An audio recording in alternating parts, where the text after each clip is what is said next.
Bonsoir à toutes et tous. Eh bien, nous allons engager notre dernière conférence de la journée. Nous avons eu des échanges très riches tout au cours de cette journée, en particulier autour de la question de l'intelligence artificielle. Nous allons essayer de terminer cette journée en beauté. Alors déjà parce que nous avons deux invités de grande qualité, bien sûr. Michel Chevalet, est-ce qu'on vous présente encore? Je ne pense pas. Grand journaliste scientifique que nous avons l'honneur de recevoir aujourd'hui. Et Adrien Becatis, qui est donc diplomate, directeur des initiatives politiques du Paris Peace Forum et ancien conseiller du président Hollande. Donc nous allons essayer durant cette dernière conversation de monter encore d'un cran dans les discussions assez anxiogènes que nous avons eues aujourd'hui, puisque quand même la dernière discussion était autour de la question IA, mythe ou réalité, ou irréalité, et là on termine avec notre humanité en danger. Alors, on va essayer de porter cette discussion un peu plus loin, d'essayer de ne pas alimenter de techno-anxiété, et plutôt de vous donner des clés pour alimenter votre dîner de ce soir et vos conversations avec vos proches sur ces technologies, ces innovations qui rythment déjà notre quotidien et qui le feront d'autant plus de... Alors, je vais commencer avec vous, Michel Chevalet. Lorsque vous avez déjà entendu les différentes discussions que nous avons eues aujourd'hui et au regard de cette discussion, du titre de cette discussion, quel est votre avis sur ce sujet qui revient un petit peu en fond de toute notre discussion? Est-ce qu'on est dans une période de bouleversement, de rupture technologique? Est-ce que vraiment on est dans cette période charnière où il y a un avant et un après? Alors, pour préciser les choses, je tiens à vous féliciter d'être là encore, parce que moi j'ai suivi partie des débats, j'étais assis au fond, je prenais les notes. Moi j'ai le cerveau anesthésié parce que j'ai entendu. C'était remarquable, mais voilà, félicitations. Vous savez, j'ai travaillé avec Jacques Martin, et Jacques Martin, quand il jouait au théâtre, à la fin, il disait, en s'inclinant vers le public, comme la pièce avait marché, il disait, non pas nous avons été bons, il disait, vous, le public, ce soir, vous avez du talent. Et moi je dis, vous avez du talent pour avoir résisté, c'est ce que je disais à Galatia, parce que c'était du très beau niveau, hein. Alors, félicitations. Alors, si vous voulez, dans toutes ces histoires, moi, je me méfie un peu, en tant que journaliste, parce que j'ai vu les développements, je disais à Ganassia, l'apparition de l'informatique. J'ai utilisé un premier ordinateur, un 360-20, dans mes classes de terminale. Vous vous rendez compte, je donnais des cours de maths le soir aux techniciens d'IBM, c'était à Vendôme et à Reuilly, et en remerciement, IBM me donnait du temps machine pour mes élèves de terminale. C'était des cartes perforées, etc. Mais vous vous rendez compte, j'ai fait ça évidemment sans l'avis de l'éducation nationale, ce qui m'a valu des emmerdements, vous imaginez. Mais je pensais et j'estimais que c'était nécessaire. Et puis j'avais fait un numéro spécial de Sciences et Avenir en 70 avec François de Closet sur la révolution informatique. Alors, je vais répondre à votre question. Je dirais, on assiste à une accélération des choses, mais on n'assiste pas vraiment à ce que j'appellerais une révolution. C'est ce qui a bien été dit tout à l'heure, c'est une accélération, c'est d'une évolution qui se fait quand on est rentré dans l'ère disons, du numérique, ce que disait Claire Bréchignac, le 0 et le 1. Quand notre société est rentrée dans l'ère du 0 et du 1, à ce moment-là, une page était en train de se tourner, comme une page s'est tournée quand est arrivée l'électricité, comme une page, je reviens en arrière, quand est arrivée la machine à vapeur, on dit la révolution que ça a été, et on est passé du cheval depuis 5000 ans, on était avec que des chevaux comme seule source d'énergie et les moulins, et d'un seul coup,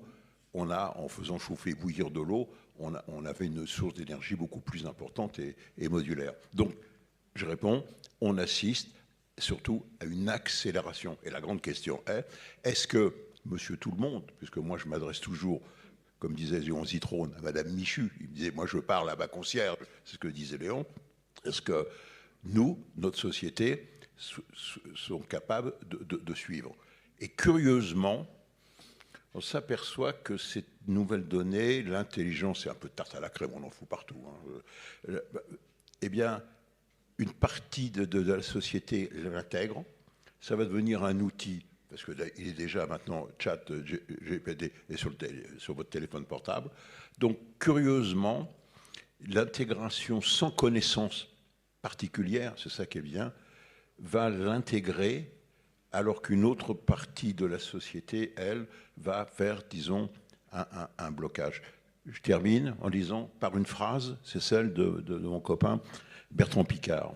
J'ai fait beaucoup d'émissions avec lui à la télévision suisse. Et Bertrand m'a mis en tête de mon livre, il m'a dit, pour changer la société, il faut changer les hommes. Et pour changer les hommes, il faut leur donner envie.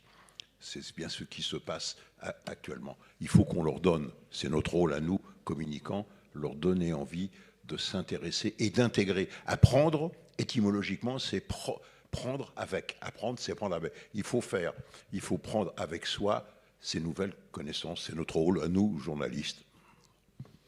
Merci beaucoup, beaucoup de choses très intéressantes. Je vais revenir sur ce que vous avez évoqué au début en matière finalement de rythme dans l'innovation, ce qui laisse entendre qu'en fait ces révolutions technologiques, elles sont cycliques, avec une accélération aujourd'hui, mais un schéma qui se répète. Est-ce que vous partagez cette vision, Adrien ? Il y a ce que j'appelle, c'est connu, les inerties conjoncturelles. C'est-à-dire que quoi que vous fassiez, quand une nouvelle technique, pour qu'elle soit intégrée et change la société, il fallait, disons, une génération, disons un quart de siècle. Maintenant, pour le téléphone portable, la révolution s'est faite très rapidement parce que ça répondait pile à un besoin, à une facilité d'utilisation. Donc c'est simplement ça. Cette inertie conjoncturelle fait que vous avez, regardez le problème de la voiture électrique, quoi que vous fassiez, les millions de pognon qu'on fout là-dessus, on pourrait faire autre chose avec, vous ne ferez pas la mutation que l'on nous annonce avec la voiture électrique. Quoi que vous fassiez, parce qu'il faut les fabriquer, il faut les vendre, il faut les réparer, et puis il faut que le public il l'achète. Il ne pourra pas acheter pour faire plaisir au gouvernement, acheter des bagnoles électriques s'il n'en a pas besoin, si vous voulez. Je ne dis pas que ce soit une hérésie, la voiture électrique, mais je dis, attention, il y a une inertie conjoncturelle et on l'a vu dans tous les autres domaines et on le voit maintenant avec ce qui se passe dans l'intelligence artificielle, qui n'est pour moi que la prolongation du mouvement qui a été amorcé dans les années 50. Alors Adrien, prolongation, rupture, bouleversement, continuité ? Ouais. Oh, j'ai dit Adrien. Tout dépend. Non, allez-y.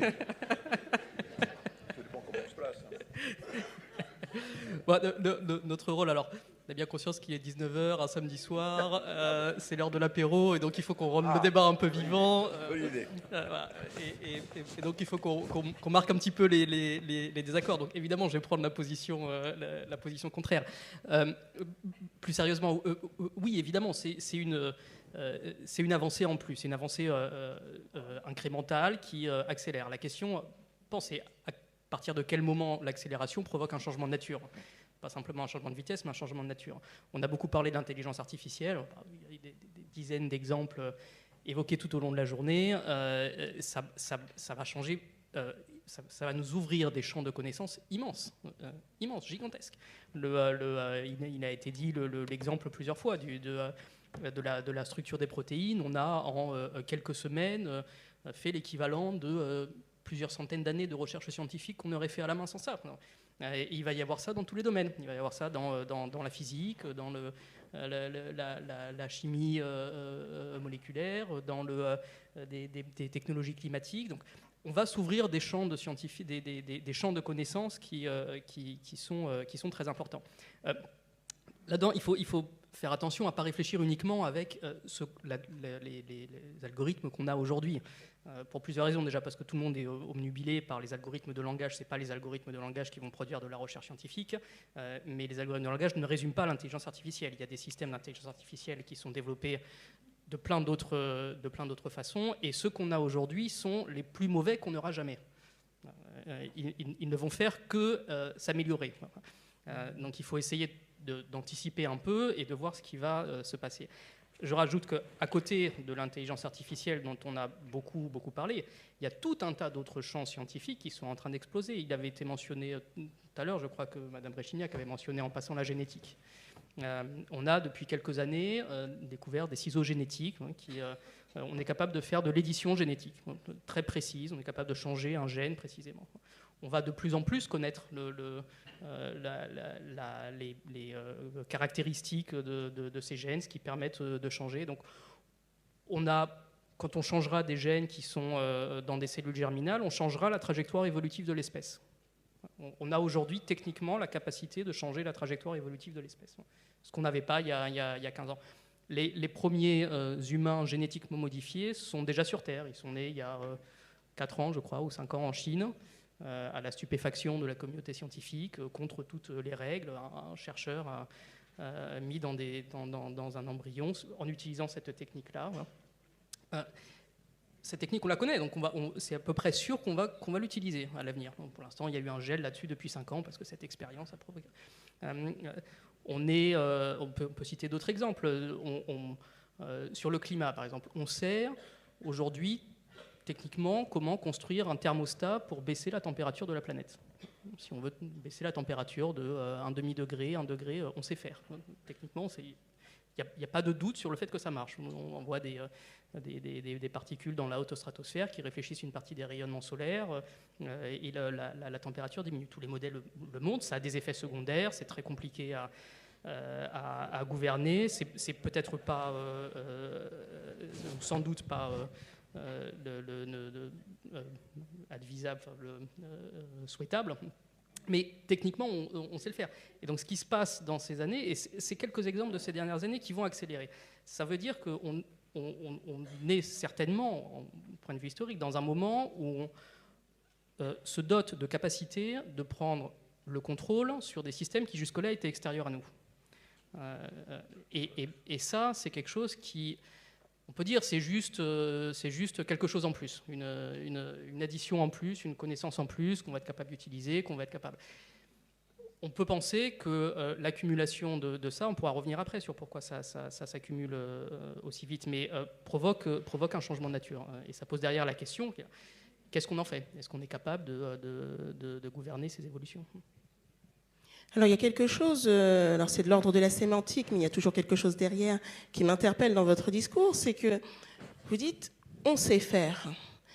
Et on l'a entendu dans les différentes discussions qu'on a eues aujourd'hui, l'intelligence artificielle sait faire, la technique sait faire. Est-ce que c'est-à-dire nous, êtres humains dotés de nos petits cerveaux, est-ce que nous sommes réellement en capacité de faire ?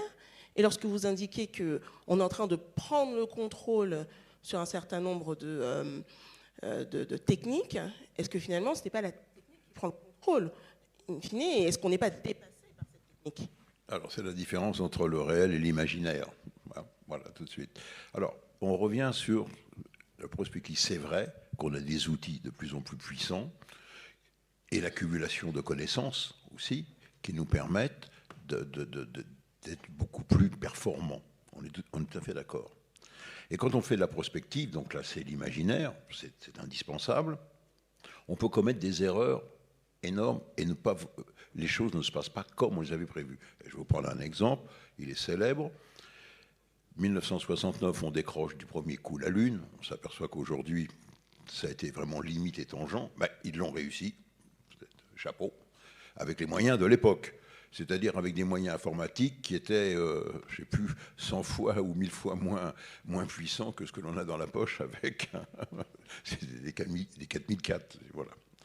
Et donc, le gouvernement américain avait demandé à la Rand Corporation de leur dire, imaginons, dans l'euphorie le triomphe de la technique, parce que c'était de la technique, hein, d'aller sur la Lune, c'est pas de la science, c'est de la technique, comment imaginer qu'est-ce qui va se passer dans les 10 prochaines années? Alors, si c'est un peu étonnant, vous allez voir, vous pouvez le retrouver. Alors on avait imaginé, on a dit, allez, dans 10 ans, on va être sur Mars. Vous voyez ce qui se passe, hein? Attendez, là, on retourne sur la Lune et on vient de se planter. La Lune, c'est déjà très compliqué et très cher. Voilà. Donc, oublions Mars. Comme c'était dans les années 70, on commençait, il y a eu le cœur artificiel, hein, les greffes de cœur, on pensait au cœur artificiel. Et à ce moment-là, bien, on a dit, ben voilà, on va faire des banques de données, d'organes, on va avoir beaucoup de prothèses, etc. Ça vient. Mais on n'en est pas à ce qu'ils avaient prévu, etc., etc. Ah oui, puis le dernier point, comme c'était la vogue des coussins d'air, on ne pensait qu'à l'Overcraft, vous savez, les gens sur coussins d'air, c'était l'humilité qu'on avait besoin, et à l'aérotrain. Il s'en est d'ailleurs fallu très peu qu'on ne fasse pas le TGV et qu'on fasse le choix de l'aérotrain. Oui, c'est simplement Giscard d'Estaing qui a dit « Stop, on fait le TGV ». Mais il s'en est fallu de très peu. Mais aucun, à la Rand Corporation, n'avait vu venir le microprocesseur. Et donc le micro-ordinateur. Et donc la généralisation de l'informatique. C'est étonnant. Et pourtant, ça a bouleversé. Le microprocesseur, le premier, moi j'ai retrouvé ça, j'ai fait pour une émission à TF1, Ted Hoff, chez Intel, a super intégré, si vous voulez, parce qu'on intégrait les composants, fait un microprocesseur pour Sharp, qui faisait des machines pour le commerce, voilà, des balances. C'est pour Sharp. Et le PDG d'Intel de l'époque, moi je l'ai enregistré, avait dit « ça n'aura aucun avenir, cette petite puce-là, c'est tellement petit qu'on ne pourra pas la manipuler et ça ne servira à rien ». Il s'en est fallu de très peu que notre société rate un virage. Vous voyez, ça tient des fois à peu de choses. Donc pour revenir, faire de la prospective avec cet outil nouveau, performant, qui va se développer, l'intelligence artificielle, attention, on va peut-être voir venir entre-temps un tournant technologique qui va apparaître et qui va complètement rechanger les choses. Il faut être très prudent. Adrien ? Oui, je suis entièrement d'accord avec ça. C'est très compliqué, c'est sans doute illusoire de faire de la prospective sur les techniques et même sur les impacts. En revanche, on peut... je pense que ça vaut le coup d'essayer de comprendre pourquoi on est sur une phase aussi ascendante.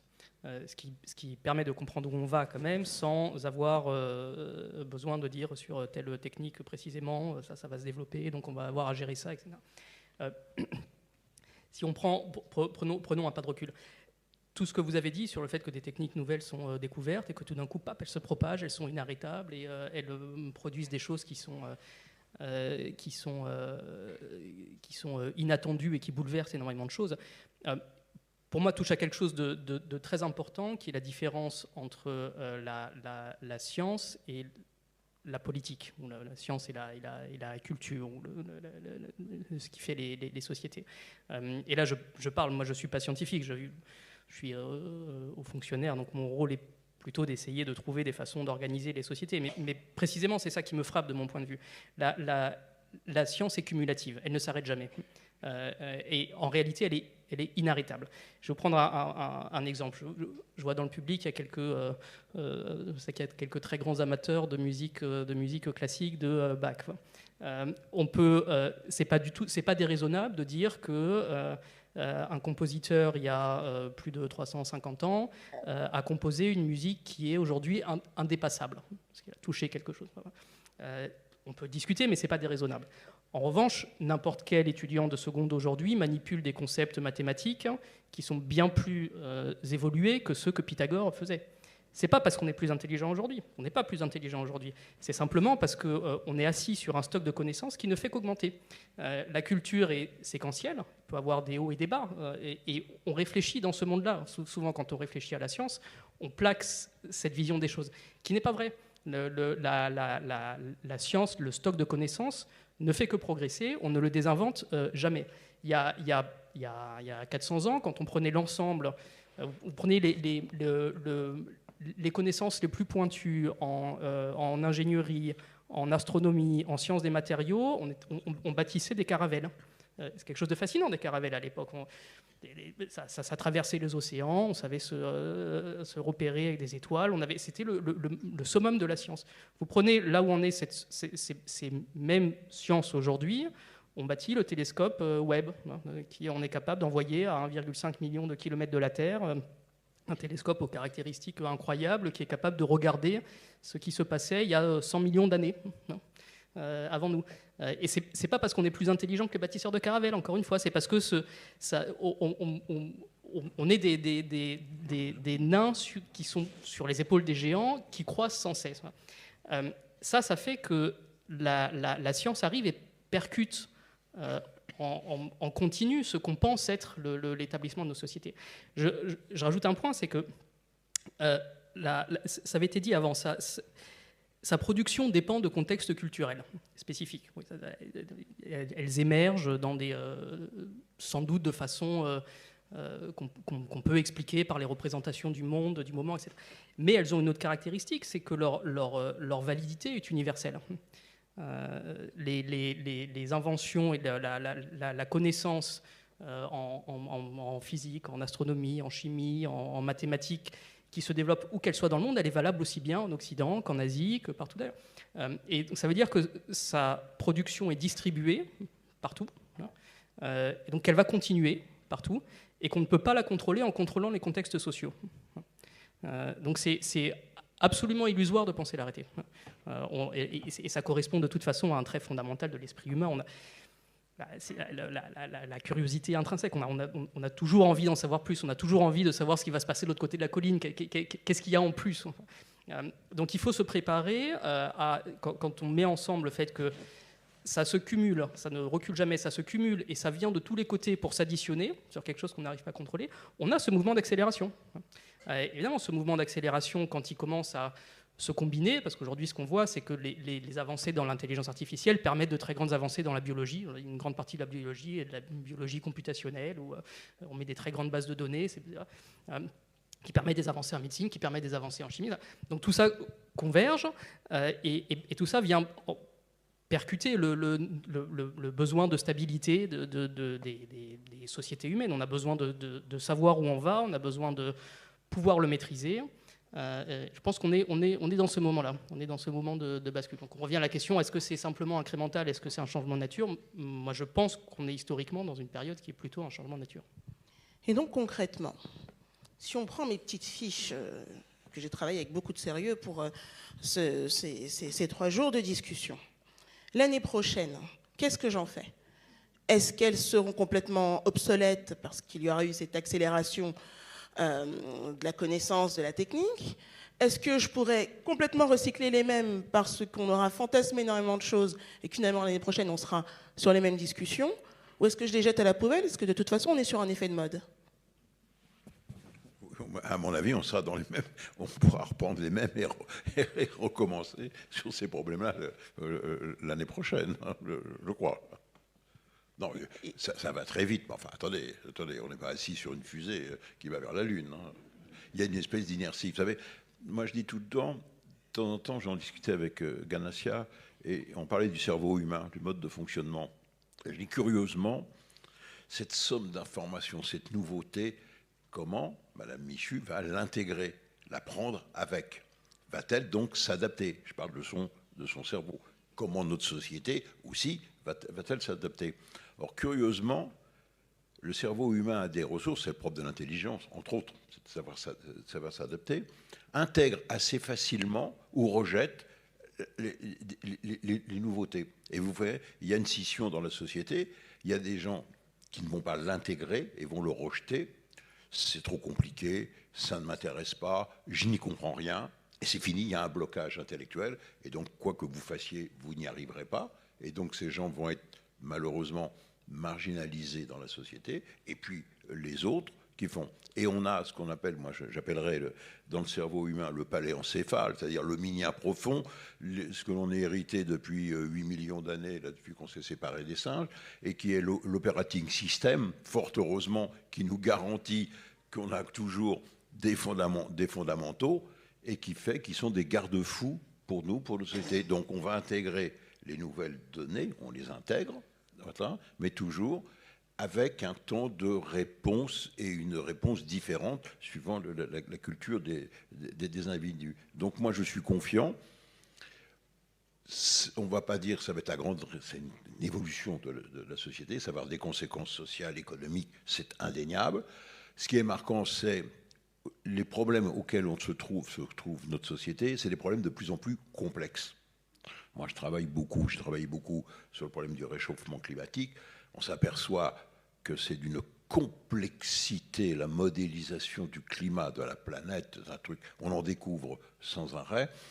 Donc c'est une somme de données considérable vu la taille du globe, avec des mécanismes qu'on découvre seulement maintenant aujourd'hui de rétroaction positive, c'est-à-dire que telle évolution que l'on fait dans le climat va réagir et amplifier autre chose. C'est des choses que l'on subodorait, mais seuls, justement, ces nouveaux outils que l'on a vont nous permettre de les modéliser, c'est ce que disait bien Dassault Systèmes. Et quand on vous parle de réchauffement climatique, les 2,5 degrés, les 3 degrés, les 4 degrés ne sont que des modèles. Attention, ce n'est pas une certitude. Il y a une vingtaine de modèles, et généralement tous convergent vers une élévation de la température, fort heureusement. Mais attention, ce ne sont que des modèles informatiques avec des masses de données énormes, considérables. Adrien, je présume que je jette mes fiches, je les mets à jour. Non, tu peux les garder. Okay. Ça dépend ce qu'il y a sur les fiches. Si c'est deux choses. Sur les questions fondamentales, ça bougera pas.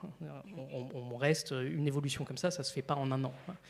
C'est une évolution à l'échelle de l'histoire qui va prendre une génération. Je pense, moi, que ma génération, celle de mes enfants, sont une génération charnière quelque part. Mais c'est à cette échelle-là.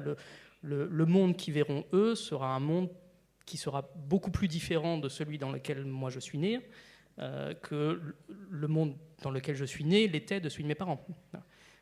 Et ça va continuer à accélérer. Ce qui n'était pas le cas avant. Les sociétés ont été relativement stables pendant Sous Louis XIV, les enfants sous Louis XIV avaient le même cadre de vie, le même mode de fonctionnement, même moyen de transport, même source d'énergie, etc., que les petits-enfants, les grands-parents, jusqu'à Napoléon, où là, il y a eu vraiment une révolution dans l'énergie avec la machine à vapeur. Donc, c'était le même mode. Or, aujourd'hui, on vit dans les mêmes maisons. Peu de choses près, la durée de vie des voitures, c'est 10-15 ans. Donc, on utilise les parents utilisent la même voiture que les parents, et améliorer celle qu'avait connue mon père, si vous voulez, disons plus fiable et plus confortable. Mais c'est tout. Le principe est resté le même. Donc, l'accélération fait, par exemple, dans le goût, dans l'architecture de nos maisons, pour le moment, n'a pas évolué.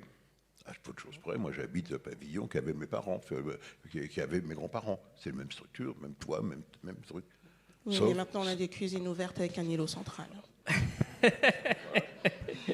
ce qui change tout. Oui, mais la circulation de l'information évolue très vite, les modes de sociabilisation évoluent très vite. Si on découvre des capacités de se changer nous-mêmes. Je pense qu'on en arrive à ce point-là. Moi, je ne mettrai pas ma main à couper que quand mes enfants seront au milieu de leur carrière professionnelle dans 40 ans, la notion d'être humain soit la même que celle qu'on a aujourd'hui. Et j'ai l'impression qu'on a tous tendance à accepter cela. Tout à l'heure, vous indiquiez que... on allait avoir une partie de la population finalement qui serait un peu laissée au bord du chemin parce que difficilement apte à intégrer, suivre le progrès technologique.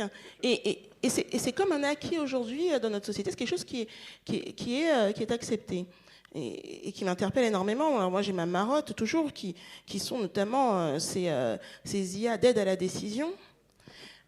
Notre cerveau est un organe fantastique dont on ne mesure pas encore aujourd'hui tout le potentiel d'utilisation. Et pourtant, on a aujourd'hui des outils technologiques qui nous incitent à la paresse.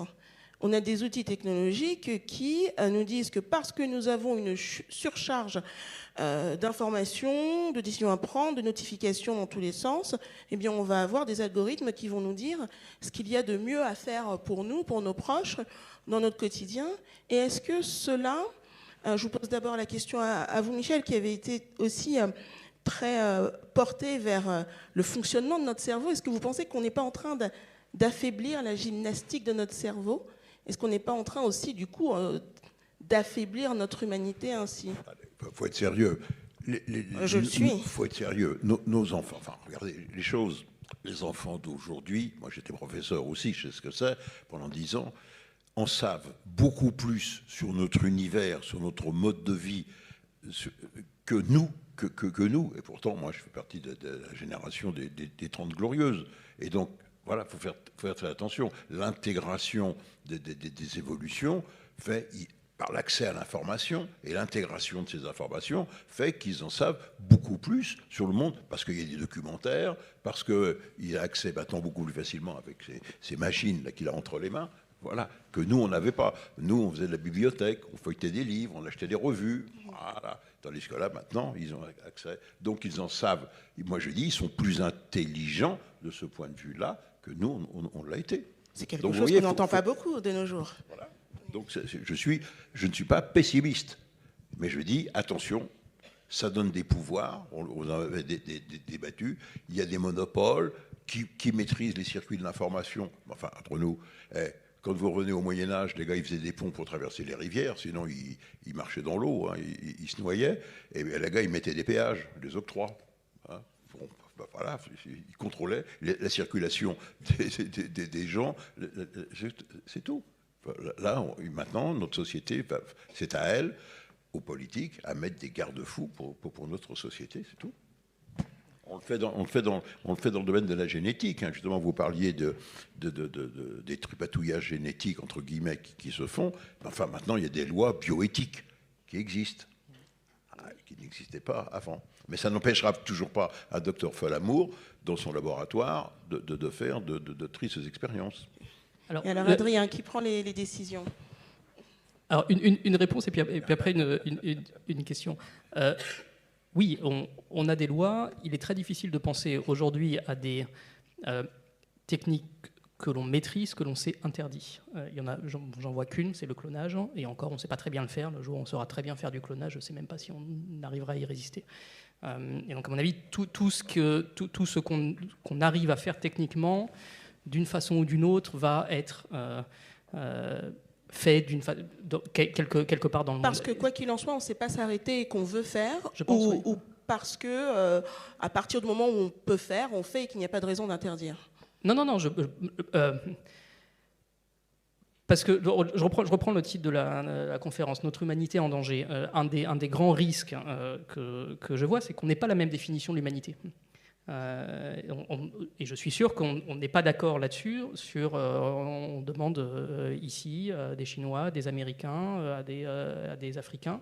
On aura des définitions différentes. Il y a des civilisations qui ont une conception collectiviste beaucoup plus forte que nous, qui apportent beaucoup moins de valeur à la liberté individuelle, par exemple.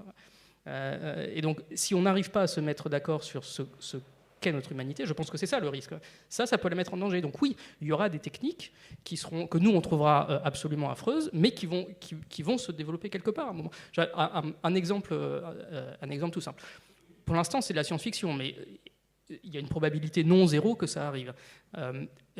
Certainement, les recherches sur l'intelligence se poursuivent, il n'est pas du tout impossible qu'à un moment, on identifie une sorte d'empreinte génétique de l'intelligence. On ne sait pas exactement comment ça marche, ça a l'air d'être très complexe, on en est très loin, mais peut-être qu'un jour, on ne peut pas exclure que ça arrive. On a des capacités d'édition génétique aujourd'hui. Qu'est-ce qui se passe si un État, qui n'est pas nous, parce que nous, on refusera de faire ça, décide de lancer un grand programme pour améliorer les capacités cognitives de sa population en 10 ans? Qu'est-ce qu'il fait? On ne fait rien et on laisse... on décroche, on perd en compétitivité. On essaye de les arrêter, mais quoi, il n'y a pas de cas de dialogue international là-dessus. Et puis de toute façon, ils disent, bah oui, mais nous, on pense que c'est tout à fait souhaitable de faire ça. Et donc, on n'a pas la même définition de l'éthique, c'est normal, chaque civilisation pense différemment, donc laissez-nous faire. On le fait aussi pour aussi. C'est un exemple un peu caricatural, mais il y aura des choix un peu moins extrêmes que ça, mais il y aura des choix qui se poseront un peu partout là-dessus. Parce que je pense que dans l'évolution scientifique et technologique qui est en train d'arriver à plusieurs dimensions. C'est une compétition économique, parce que ça va ouvrir de très fortes capacités à ceux qui les auront, une rivalité stratégique, on n'a pas beaucoup parlé d'international, mais on n'est pas tout seul dans le monde, et d'autres ont des façons de voir différentes, des intérêts différents, cherchent une suprématie aussi, et un débat éthique. Et sur aucun de ces trois sujets, on est d'accord. Je pense que s'il y a un risque principal, c'est ça. Pour revenir à quelque chose de plus terre à terre sur qui prend les décisions, et est-ce qu'on est nous-mêmes vraiment capable de résister à ça? Est-ce que tu m'autorises à poser une question Mais bien sûr, fais comme chez toi. À la salle. Alors, on va faire un petit exercice de scénario. Aujourd'hui, quasiment toutes les rencontres en ligne, les rencontres de couple se font par des applications. 95% des rencontres qui se font autrement ont quasiment disparu en 20 ans. On peut imaginer, faisons un exercice de pensée, imaginons que dans 10 ou 20 ans, on a des systèmes d'IA qui sont infiniment plus puissants qu'aujourd'hui, qui sauront prédire avec une très grande acuité la durabilité des relations. Elles auront toutes nos données. Elles identifieront là-dedans des patterns. Quelque part, elles nous connaîtront mieux que nous-mêmes. Elles sauront très bien ce qu'on aime, ce qu'on n'aime pas, ce qu'on est capable de supporter, de ne pas supporter. Et elles seront nourries par l'expérience de milliards de relations passées. Elles sauront dire avec une très grande précision... Pas vos milliards de relations passées, hein, mais toutes celles... Oui, ça. Oui. Et donc elles sauront dire avec une très grande précision...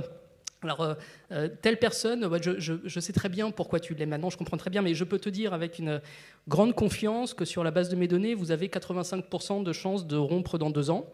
En revanche, telle autre personne, je sais qu'elle te paraîtra beaucoup moins attirante aujourd'hui, mais mes calculs indiquent que vos profils forment vraiment le pattern excellent qui correspond vraiment au type de couple qui grandissent avec le temps et qui rendent les personnes les plus heureux dans toutes les statistiques. Bien sûr, c'est ton choix, tu fais ce que tu veux. Qu'est-ce qu'on fait ? On peut penser que nous sommes totalement irréductibles, qu'on sait mieux, ou on peut penser que les humains ont des réactions qui se ressemblent quelque part et que la probabilité qu'on soit l'exception parmi des milliards est quand même assez faible. Et les deux se valent. Alors faisons une expérience qui, dans la salle, suivrait le conseil de cette application. Ou alors, qui conseillerait à leurs enfants de suivre le conseil de cette application? Pas beaucoup. Qui l'ignore? L'ignore. Beaucoup plus. Alors, cette salle est immunisée. Ce que je vous ai proposé, c'est un pacte faustien. C'est troquer une partie de liberté contre une promesse de plus grand bonheur. Ça, on l'aura assez souvent.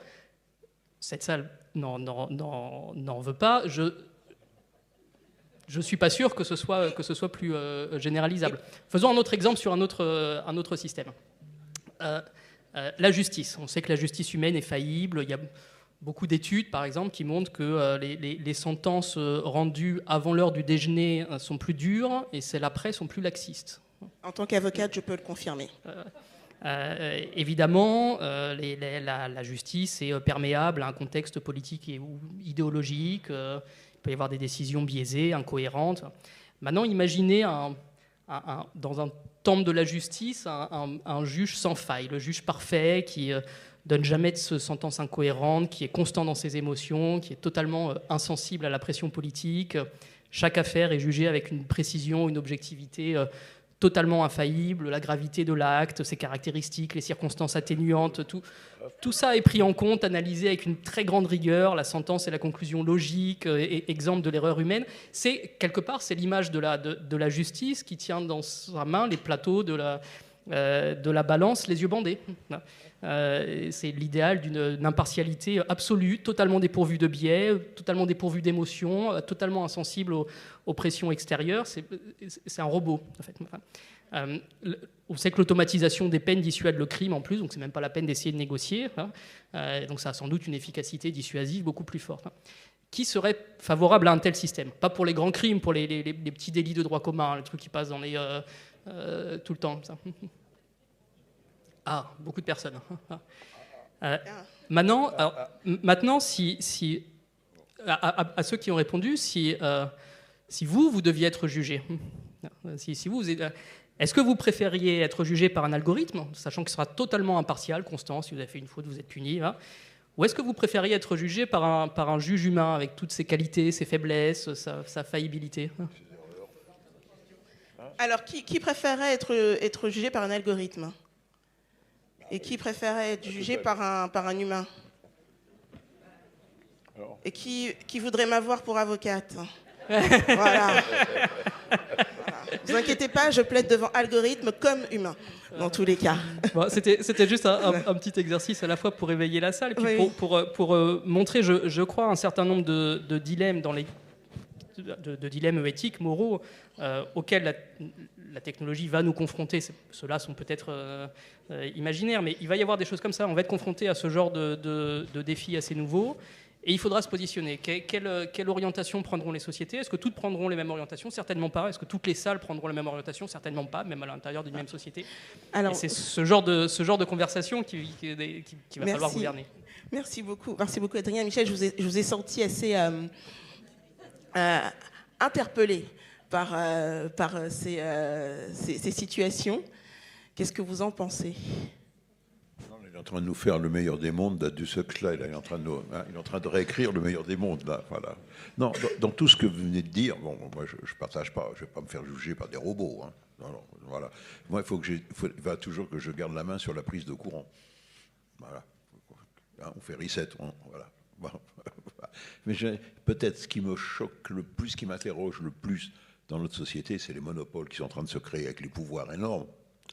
Vous avez vu les sommes, comment Apple peut acheter le déficit de la France, le mettre sur la table et hop, je prends. Enfin, c'est pas possible d'ailleurs. Il va y avoir sans doute aux États-Unis une loi antitrust qui va faire sauter, comme ça avait été fait pour Esso, qui avait un monopole dans le pétrole, la grande Esso, la Standard Oil a éclaté en une multitude d'autres sociétés pétrolières. Donc, vraisemblablement, on va limiter d'abord aux États-Unis le pouvoir et le poids des GAFA. On va y aller. Les gouvernements américains ne peuvent pas laisser des gens avec la toute-puissance pour le contrôle de l'information. Non, ce qui m'interroge le plus actuellement, c'est, peut-être prenant de l'âge, il y a un peu de recul, c'est la déshumanisation de notre société. Puisqu'on a des outils qui nous permettent soi-disant de communiquer, d'accéder à l'information, de traiter les problèmes, de les résoudre, vous n'avez plus, c'est la perte, à mon avis, du contact que l'on voit, nous, au quotidien, la perte de contact. Or, nous sommes des êtres sociaux, il ne faut pas l'oublier. C'était le rôle de la place du village. La place du village, on commence à la redécouvrir dans le nouvel urbanisme, de la refaire, avec le petit bistrot, avec les petits platanes, avec le truc pour que les gens puissent se retrouver, pour échanger, pour mieux se connaître et se réhumaniser. C'est ça, moi, à mon avis, ma plus grande interrogation dans l'évolution à marche accélérée que l'on a dans le contrôle de l'information, c'est la déshumanisation de notre société. C'est vrai que c'est une préoccupation qui est sérieuse. Après, la place du village, elle est devenue virtuelle aussi. Il y a des générations aujourd'hui pour lesquelles c'est cela. C'est une discussion WhatsApp, c'est un compte Snap qui joue ce rôle. Et alors, est-ce qu'on peut parler de déshumanisation à partir du moment où l'humain, finalement, est partout? Parce que c'est vrai qu'on a beaucoup eu cette discussion sur l'absence d'humain lorsqu'on parle notamment d'intelligence artificielle. Et d'ailleurs, il ne faut pas réduire la question de l'innovation technologique à l'intelligence artificielle. Mais l'intelligence artificielle, c'est de la donnée d'abord, cette donnée, elle est humaine. Et puis, c'est du traitement in fine. Et ce traitement, il est humain également. Finalement, l'humain, il est de bout en bout dans l'usage de cette technologie. Ou est-ce que l'humain disparaît? Mais nous sommes des êtres sociaux, fondamentalement. C'est ça le problème. On vit en groupe. On utilise des outils, mais on est là, on ne disparaît pas pour autant. Où est-ce qu'on disparaît? Je n'ai pas la réponse. Personnellement, je n'ai pas la réponse. Je fais part d'une réflexion à haute voix, mais qu'on constate tous actuellement. Vous, à la Poste, il n'y a plus personne. Hein, je ne parle pas des gares, le guichet des gares, le truc. Bon, ok. Par contre, ça ne me choque pas, moi, de voir des métros automatiques. Là, les automatistes font parfaitement bien leur boulot. Qu'il n'y ait pas de conducteur, ça ne me gêne pas. Les automatismes sont peut-être parfois plus sécurisants que l'homme qui commet plus performant qui peut que commettre l'homme. des erreurs. Et c'est voilà pourquoi on lui met des garde-fous. Par contre, je ne crois pas à la voiture autonome, qui est une connerie monumentale, à mon avis. D'ailleurs, on revient en arrière. Mais alors, où est-ce qu'on fixe justement la différence curseur, entre à le quel curseur niveau entre la voiture autonome et le train autonome? Et le train sans conducteur, disons non, plutôt. Non, c'est que les milieux sont complètement différents, ma chère. Le train, il a toujours son guidage par les rails, donc il ne pourra pas sortir à gauche, et il n'y a personne qui va venir à droite ou à gauche, il y aura des signaux. Donc voilà, c'est beaucoup plus sécurisant, la technologie. Alors que la voiture, c'est la question de l'environnement, donc. évolue dans un milieu très complexe. Moi, je suis pour la voiture autonome le jour où on les mettra la place de l'Étoile à Paris et qu'il n'y aura pas d'accrochage. Voilà. Là, je dirais, mais j'y crois pas. Ça va venir, ça. Et d'ailleurs, ça n'a aucun, à mon avis, ça n'a aucun intérêt. Mais qu'il y ait des automatismes, je suis bien placé pour le savoir, puisque j'ai un fils qui a été écrasé entre deux camions. Donc, s'il y avait eu des automatismes, ça aurait pu l'éviter. Voilà. Donc là, je suis pour, mais pas l'autonome. On va prendre des questions de la salle tout de même, parce qu'on a soulevé un certain nombre de sujets. J'espère qu'on vous a déjà donné un petit peu de matière pour votre dîner, mais est-ce que vous avez d'autres interpellations pour nos invités? On a une question ici, déjà.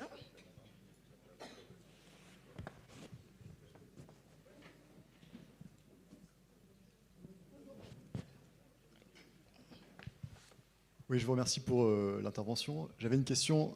C'est si on parlait de sciences humaines tout à l'heure, comme le droit, toutes les sciences humaines, la géographie, etc. Si la technologie prend le dessus sur les sciences humaines, est-ce qu'on parlera plus tard de sciences inhumaines?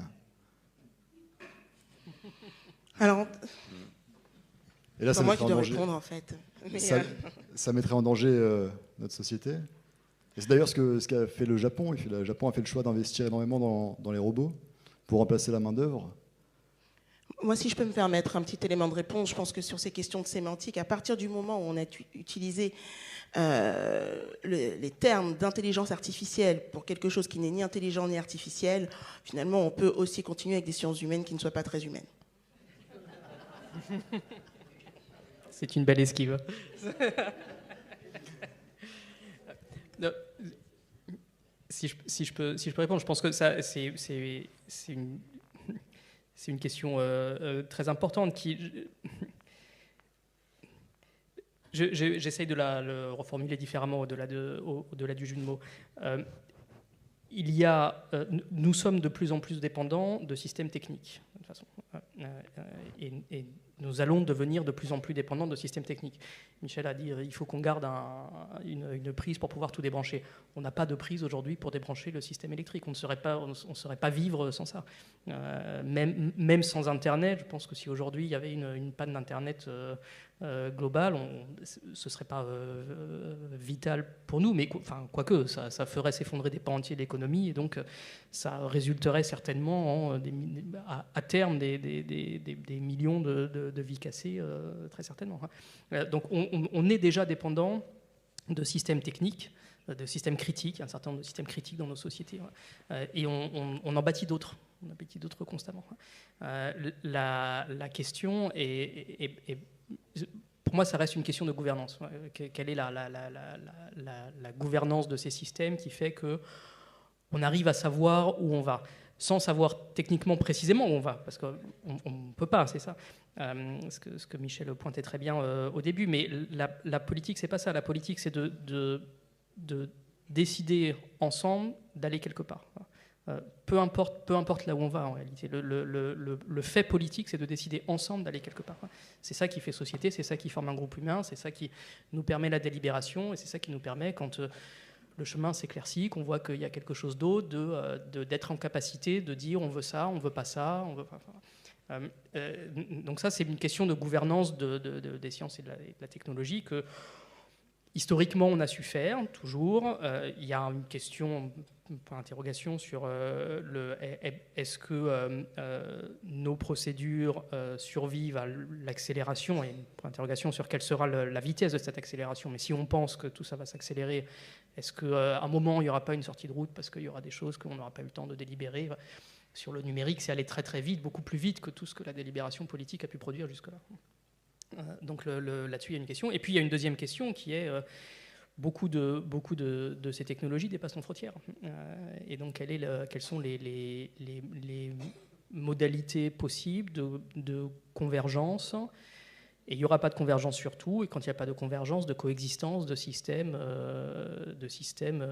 éthiques et techniques possibles sur une même planète. Je n'ai pas répondu directement, désolé. Mais c'était une question très large. Non, juste pour rebondir sur ce que vous disiez tout à l'heure pour la justice, vous preniez l'exemple, vous demandiez aux gens s'ils préféraient être jugés par des robots ou par des juges, de vraies personnes. Je trouvais cet exemple excellent. Je pense que le problème de la justice aujourd'hui, c'est l'application des peines. Et le droit, c'est une science humaine. Je pense que les juges doivent être des humains. Mais le problème, c'est l'application des peines. Je ne pense pas qu'elle puisse être robotisée. Et il y aura toujours, de mon point de vue, il y aura toujours un blocage pour robotiser les sciences humaines. D'autant plus que la justice prédictive existe déjà, mais comme un outil d'aide à la décision qui doit toujours être au service de l'humain. Et nous continuerons de veiller à ce que cela reste ainsi, en tout cas, tant que je serai vivante. On a une question. Oui, merci. Il y a eu un certain temps déjà où un certain nombre de scientifiques réfléchissaient toujours à la notion d'émergence. Hein, et c'était le « more is different », plus de choses. Or, ce dont vous avez parlé, c'est effectivement des rajouts de couches dans des différents secteurs, mais qui, une fois combinés, peuvent provoquer autre chose. Donc, excusez-moi, j'ai employé le terme en anglais parce que c'était souvent comme ça arrivait d'ailleurs. Quand plus de choses et plus de choses, finalement, fait un système totalement différent. Donc, ma question, c'est est-ce que vous pensez qu'on est près de cela avec les différents lieux de sciences dont vous avez parlé, dont la génétique, mais ça peut être d'autres justement, compréhension des neurosciences et ajout de l'intelligence artificielle par là-dessus. C'est nécessairement un pari de répondre à ça. Et encore une fois, je suis un observateur extérieur et donc je ne veux pas... des scientifiques auront sans doute des réponses différentes. Mais en tant qu'observateur extérieur très intéressé par ces sujets, j'ai le sentiment qu'on est proche de ça pour plusieurs raisons. Une est vous avez employé un terme anglais, l'intelligence artificielle est un enabler aujourd'hui de beaucoup d'autres choses. Je ne sais pas comment on peut traduire ça. Permet, rend apte, autorise. Oui, un facilitateur. C'est plus qu'un facilitateur, c'est quelque chose qui permet. On a commencé à le voir sur l'exemple des protéines, sur les matériaux. Il y a une étude, alors elle a été un peu rétractée parce qu'elle n'était pas certaine, mais... tout d'un coup, un algorithme avait été capable d'identifier 200 000 matériaux nouveaux. Et on voit que ça va permettre d'ouvrir des domaines de connaissances dont jusque-là, on n'avait pas accès. Pour une raison qui, lui, s'explique très bien, qui est la nature de l'intelligence artificielle, et d'arriver à discerner des patterns qui sont au-delà de notre propre capacité cognitive. Donc notre cerveau n'est pas capable de traiter des milliards de données, des dizaines ou des centaines de milliards de données, d'arriver à voir quels sont les patterns. Les algorithmes d'intelligence artificielle sont faits pour ça. Donc ils vont arriver à découvrir plein de patterns qui existent dans la nature, dans les sciences, etc., que nous ne voyons pas. Et donc si ça se réalise, c'est une hypothèse, mais si ça se réalise, et il y a des signes depuis un an ou deux que ça commence à se réaliser de plus en plus, on peut penser qu'il va y avoir une succession de nouvelles avancées, que la frontière de la connaissance va être repoussée dans un très grand nombre de domaines. Et ça, il historiquement, quand il y a eu des grandes avancées combinées dans plein de domaines différents, ça a toujours provoqué des grands changements, qui d'ailleurs ont toujours été... Les très grands moments historiquement d'avancée de la connaissance et de la technique ont toujours été des grands moments d'ébranlement politique aussi. La Renaissance, explosion des arts, des lettres, était aussi Savonarole, les prophètes de malheur que Machiavel avait très bien décrit, qui a provoqué de très grands bouleversements. Il était longuement question dans les panels précédents de la révolution industrielle. Alors, c'est pas que la machine à vapeur, c'est plus compliqué que ça, l'industrialisation, etc. Mais oui, ça a bouleversé les structures sociales, ça a provoqué des révolutions politiques, ça a fait émerger des nouvelles idéologies politiques. Et à chaque fois, tous ces moments-là ont abouti à des progrès gigantesques à la fin. Mais ils ont abouti à des progrès gigantesques après une phase de réadaptation des structures politiques et sociales qui ont toujours été fortement ébranlées par ça. Michel Chevalet, est-ce que vous voulez répondre également? Non, je réfléchis à haute voix, je vous écoute ce qu'il dit. Je vais vous poser le problème autrement. Mon rôle, c'est pour le grand public de traiter, de dire comment ça marche, si vous voulez. Donc la question que je pose à vous deux ou à la salle, je dis voilà, mon rédacteur en chef me dit, démerde-toi, c'est ce terme employé toujours dans les salles de rédaction, fais-moi un sujet au journal télévisé pour me donner en images 3 exemples, je pose la question, 3 exemples d'évolutions qui sont en train de se faire qui n'auraient pas pu se faire sans l'intelligence artificielle. Trouvez-moi 3 exemples de la vie de Madame Michu. Il ne faut pas me dire, je vais faire des modélisations, maintenant je sais, avec Dassault Systèmes vous décide un Airbus complètement par ordinateur. Avant, on faisait une maquette en bois. Moi, j'ai vu ça, les avions, pour voir où on passait les câbles ou un truc. On fait un modèle et on sait où il faudra mettre les portes, les trappes d'accès, les trucs. Et l'avion est bon du premier coup. C'est ça qui est nouveau. En 2 ans, on vous sort un nouvel avion. Sans les moyens de calcul, et ce que fait Dassault Systèmes très bien, et ils sont leaders là-dedans, ça ne serait pas possible. Alors, trouvez-moi 3 exemples pour Madame Michu. Voilà. Et là, il dit, là, j'ai compris. Moi, oui, ça c'est... En fait, on est tellement immergé d'exemples qu'on ne les voit même plus. Je vais vous en donner 3 sur des temporalités différentes. Voilà, ça, là, pour aller de l'hôtel à ici, je ne savais pas où c'était. Google Maps, hop, il te donne un itinéraire parfait, il te met les temps, on a pour 1 heure de marche. Ça, derrière, c'est un algorithme extrêmement puissant parce qu'il faut calculer des centaines de milliers d'itinéraires possibles parmi toutes les routes qui descendent de l'hôtel à ici, arriver à trouver c'est quoi l'optimal. Ça, c'est de l'intelligence artificielle, ça marche très bien. On est tous équipés de ça, on l'a tous utilisé en quelques années, on ne peut plus s'en passer. Et deuxième exemple, plus récent, les vaccins. Les vaccins Covid, on sort d'une pandémie, on a développé des vaccins sur un pathogène nouveau qu'on n'avait jamais vu avant en 6 mois. Le vaccin Moderna a été développé grâce à de l'intelligence artificielle. Et si on n'avait pas fait ça, il aurait fallu 1 an et demi, sans doute, ou 2 ans peut-être, pour trouver la formule pour le développer. Ça a été un accélérateur immense. Troisième exemple qui est plus prospectif.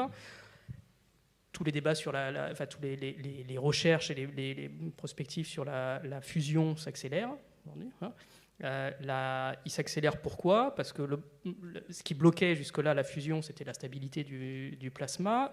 Et la stabilité du plasma est typiquement quelque chose que l'intelligence artificielle peut avancer parce que c'est une question de décerner quels sont les patterns, si on considère qu'ils ne sont pas chaotiques, il y a une incertitude là-dessus, quels sont de comprendre les patterns pour rendre le plasma stable. Ça donnera à la ménagère quand des réacteurs de fusion seront... Ça va prendre quelques années. C'est moins abordable pour Madame Michu. Une énergie abondante, pas chère du tout. Moi, je prendrais des exemples comme ça, on peut en avoir des dizaines. Je prendrais le mode d'action des molécules vous l'avez vu, dans la biochimie, c'est quand tout se joue sur les molécules, et même des fois dans les molécules, c'est la forme de la molécule qui permet d'agir, parce que la cellule a des récepteurs. Or ça, c'est très complexe parce qu'il faut de nouveaux outils, on ne peut pas les voir, pas encore. Et donc, c'est vrai, les ordinateurs sont capables de dessiner la molécule, de la faire tourner, de montrer quels sont les sites actifs et de les faire jouer. C'est-à-dire, c'était le rôle du vaccin, c'était j'ai la clé, il faut que je trouve la serrure qui va avec. Voilà. Voilà. Et ça, oui, là, les gens vont le comprendre parce que c'est visuel. Voilà, là, je prends. Okay, et très rapidement, parce qu'on a beaucoup diabolisé ChatGPT, mais à chaque fois qu'on qu'on utilise un formulaire administratif avec un chatbot, par exemple, on est également sur un système de LLM. À chaque fois qu'on répond à un mail en utilisant Microsoft et qu'on a des suggestions qui nous permettent de juste cliquer sur OK, bien reçu, on utilise également un système d'intelligence artificielle. On est bien content d'avoir Microsoft qui a lu le mail avant nous et qui nous a donné un certain nombre de propositions de réponses rapides. Une dernière question et après on va devoir se quitter malheureusement. Oui, bonjour. Je reviens en fait à la thématique de la conférence, la humanité en danger. Dans vos propos, je trouve quand même pas mal de raisons d'espérer, parce que si j'ai bien compris, il ne faut pas toujours opposer l'homme à la machine, parce que derrière la machine, il y a toujours un peu l'homme. Notre cerveau a quand même des ressources assez insoupçonnées, et nous, humains, nous sommes des êtres assez adaptables. Juste quand même, parce que c'est une dystopie, humanité en danger, donc c'est vrai qu'elle se pose quand même d'une certaine manière, en imaginant que la technique, un jour, nous échappe, en imaginant que l'intelligence artificielle, qui a beaucoup en effet d'atouts, mais nous échappe d'une certaine manière. Est-ce qu'on a un moyen de débrancher tout ça ? C'est-à-dire, est-ce que ça peut se faire ? J'ai cru comprendre que non tout à l'heure, hein, mais je vous pose quand même la question. Est-ce que si la technique surpasse d'une certaine manière l'homme et nous échappe, on peut débrancher ? Voilà. Et ce n'est pas une question si utopique que cela. Vous avez vu, je crois que c'était à l'automne dernier, qu'il y avait cette proposition de scientifiques américains et d'Elon Musk, qui était au milieu de tout cela, qui proposait ce moratoire de 6 mois sur l'intelligence artificielle pour ralentir tout cela et pour que nous ne soyons pas dépassés par cela. Donc je vous laisse répondre brièvement à cette question qui mériterait 1 heure de débat, j'en suis bien consciente. Ah mais non, mais c'est la grande question. Vous avez raison, hein, c'est bien le thème, c'est bien la grande question. Est-ce qu'on peut mettre, notre société est capable de mettre les garde-fous nécessaires pour éviter cette dérive ? Voilà, ça. Bah, la réponse, je ne l'ai pas. C'est à nous, citoyens, et à nos hommes politiques à le construire. Hein. Nous, notre pouvoir, c'est d'utiliser ces techniques, mais dans les démocraties, c'est le butin de vote. Voilà. La décision serait donc politique pour Michel Chevalet. Adrien. Moi, je suis moins formel là-dessus. J'en sais rien. La réalité est que j'en sais rien. Et de dire ça veut dire qu'il y a... je reconnais qu'il y a possiblement un risque que ça nous échappe. Parce qu'il y a eu beaucoup de discussions dans cette journée sur on revient sur l'intelligence artificielle, mais sur la nature de la technologie qu'on est en train de développer. Il y avait une grande majorité d'intervenants qui pensaient que c'était une technique comme une autre, et donc on est capable de la contrôler. Moi, j'en mettrais pas ma main à couper. C'est quand même quelque chose. Les concepteurs de cette technologie, quand vous écoutez Geoffrey Hinton et autres, ils expliquent très bien, mathématiquement, qu'ils sont en train de reproduire ce que fait l'intelligence humaine, de façon dans le domaine artificiel. Et c'est pas juste des perroquets qui répètent des mots. Sur cette masse de données, ils en sortent des symboles, des représentations. Ils se créent une représentation du monde qu'ensuite ils transcrivent en langage. Et les systèmes vidéo se transcrivent une représentation de la physique. À force de voir des vidéos, ils miment pas les vidéos qu'ils ont vues. Ils comprennent que quand on prend un objet et qu'on lâche, il tombe. Il va pas vers le haut, il tombe. Que quand on met un objet devant un autre, ça le cache. Et donc ils apprennent tout ça.